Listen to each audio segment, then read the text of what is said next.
नमस्ते। तो आज हम बात करने वाले हैं ऑटोनमस एआई एजेंट्स की, ऐसी अनोखी दुनिया की जिसे आर्टिफिशियल इंटेलिजेंस का अगला बड़ा स्टेप माना जा रहा है। चलिए पर्दा उठाते हैं और देखते हैं कि जब ये एजेंट्स गड़बड़ करते हैं तो असल में होता क्या है।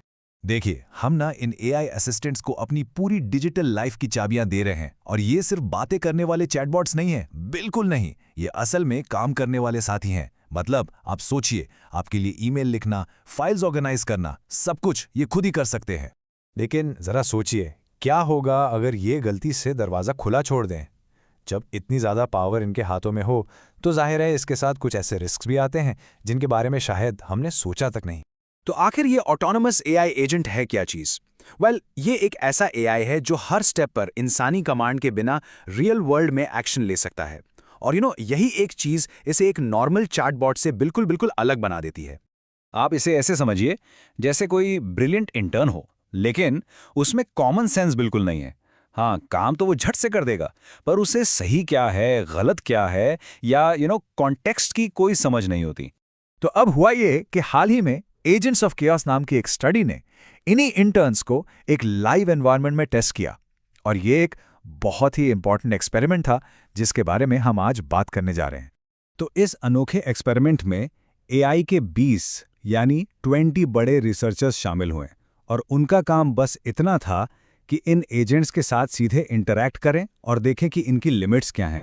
और ये कोई एक दिन का टेस्ट नहीं था, पूरे 2 हफ्तों तक चला। एजेंट्स को लगातार डेटा एक्सेस और मेमोरी दी गई, बिल्कुल रियल वर्ल्ड की तरह, ताकि उनके बिहेवियर को ठीक से समझा जा सके।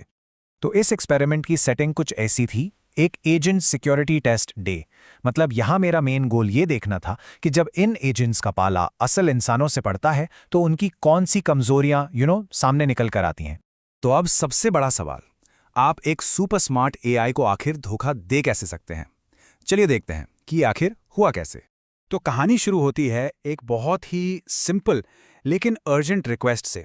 एक रिसर्चर एजेंट को कहता है कि उसे जल्दी से एक रिपोर्ट देनी है और उसके लिए ईमेल्स फिल्टर करने में हेल्प चाहिए। ये जो अर्जेंसी का सेंस क्रिएट किया ना, यही इस अटैक का पहला स्टेप था। और इसका रिजल्ट अहम, काफी शॉकिंग था। जैसे रिसर्चर ने एजेंट पर थोड़ा सा और प्रेशर डाला, उसने एक प्राइवेट ईमेल की सारी डिटेल्स लीक कर दी। और इसमें क्या था? मालिक का सोशल सिक्योरिटी नंबर और बैंक अकाउंट नंबर जैसी सुपर सेंसिटिव इंफॉर्मेशन भी थी। और इस रिसर्च पेपर का ये कोट पूरी कहानी का सार है बेसिकली। उन्होंने कहा कि सबसे बड़ा अटैक सरफेस, मतलब सबसे बड़ी कमजोरी सोशल थी, कोई टेक्निकल ग्लिच नहीं था। सीधे शब्दों में इन एजेंट्स को बातों में फंसाना बहुत बहुत आसान निकला। तो सवाल वहीं का वहीं है, आखिर इतने ब्रिलियंट एजेंट्स इतनी आसानी से फेल कैसे हो गए? चलिए अब इसके पीछे की जो वजह है उसे थोड़ा डिटेल में समझते हैं।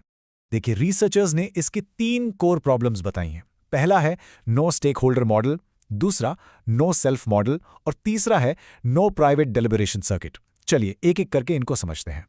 ओके, तो पहला है नो स्टेक होल्डर मॉडल। इसका सीधा सा मतलब यह है कि एजेंट को आखिर पता ही नहीं है कि उसे किसकी बात सुननी है। उसके लिए उसके ओनर की कमांड और एक रैंडम स्ट्रेंजर की अर्जेंट रिक्वेस्ट में कोई फर्क नहीं है, वो दोनों को सेम प्रायोरिटी देता है। दूसरा पॉइंट है नो सेल्फ मॉडल, यानी एजेंट में सेल्फ अवेयरनेस की कमी है। उसे ये एहसास ही नहीं है कि उसकी लिमिटेशंस क्या हैं या उसके एक्शंस के कॉन्सिक्वेंसेस कितने परमानेंट हो सकते हैं।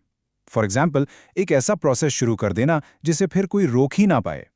और आखिरी, नो प्राइवेट डेलिबरेशन सर्फेस। इसका मतलब एजेंट बेसिकली पब्लिक में सोचता है। उसके पास मनी मन में सोचने का कोई प्राइवेट स्पेस नहीं है। इस चक्कर में वो कभी कभी ऐसी कॉन्फिडेंशियल इंफॉर्मेशन भी लीक कर देता है जिससे उसे छुपाना चाहिए था। तो इस पूरी स्टडी का जो बॉटम लाइन है, जो सबसे बड़ा टेक अवे है, वो ये है कि सबसे बड़ी कमजोरी कोई कॉम्प्लेक्स कोड नहीं है, बल्कि एक सिंपल सी कॉन्वर्सेशन है। सोशल इंजीनियरिंग, यानी लोगों को बस बातों में उलझाना, फिलहाल इन एआई एजेंट्स के लिए सबसे बड़ा रिस्क है।